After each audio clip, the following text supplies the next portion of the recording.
Okay, so this talk is going to be about one of my Louis days. It's actually the only Louis day I had so far. So I wanted to do a bit of research about non-repudiation of financial advice, and since many of you know I'm passionate about things related to blockchain, it's actually wanted to learn how blockchain can be used to provide an answer for non-repudiation. And I started my day and I said all things blockchain, so I'm going to learn more about features. There's loads of things to learn, and it's going to answer everything. And after a while I realized, wait a minute, I'm trying to give a technical answer to non-repudiation. I think I have an understanding of it. Maybe I should do some reading to make sure I actually know what non-repudiation is. So what is it? It's basically what it says on the tin, and somebody like this, after doing something, can't go and say, no, I didn't do it, it wasn't me, it was my cat, and things like that. And there are different types of non-repudiation or non-repudiation services as provided by systems.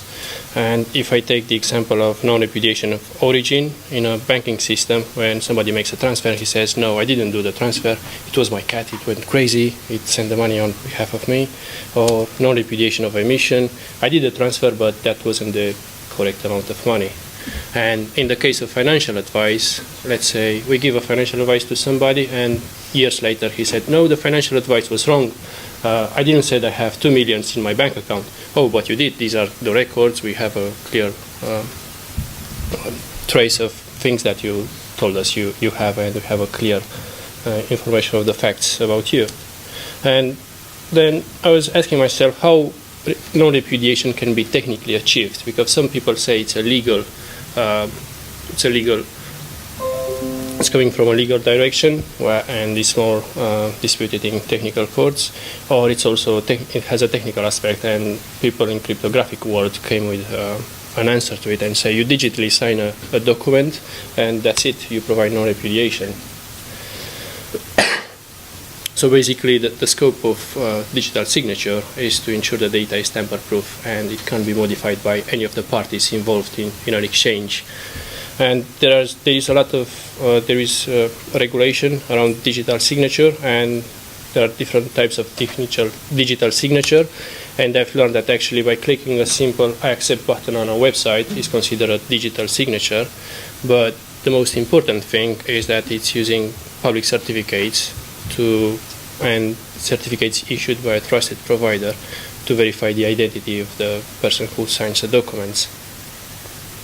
And this type of digital signature is known as advanced electronic signature, and there is its variant on steroids called qualified electronic signature, which is using a qualified certificate issued by a qualified third party using a qualified device, basically a short list of people who can issue certificates, and it involves using hardware tokens. And then I was thinking, what's the relation between public infrastructure and legislation? Basically, it was born in '76, once with Diffie-Hellman key exchange. In '93, pretty much got standardized with the X509 certificate standards. Legislation came in UK in 2000, the first set of legislation, and in 2016. Legislation got uniformized across the whole Europe. And if I look at these dates here, from '76 until 2000, it took a bit of time. And I was thinking about blockchains. Blockchains are around since 9-10 years. People are still not sure what the deal is with them. Some people know what's their purpose. Some people say it's just another database. So it's not quite clear. And I was thinking, if blockchains are not that quite clear, and I see blockchains, they haven't reached this state of standardization where everyone has this good understanding of what they are, what problems they try to solve, maybe they are not quite a good tool to use to answer this issue. And then when I was looking at the Gartner hype cycle for emerging technologies, if you haven't spotted blockchain on the map, there it is. And according to Gartner, it's going to take 5-10 years until it's going to reach plateau of productivity.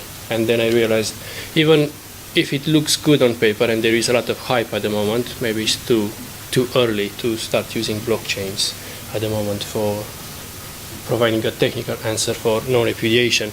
And that's one of the things that I've learned. And the most important thing is, in some scenarios, because we operate in a regulated environment, it's quite important to take into aspect the legal aspect of the environment we operate in, and the technical solution, which is an answer to a problem, has to take into account the legal aspect.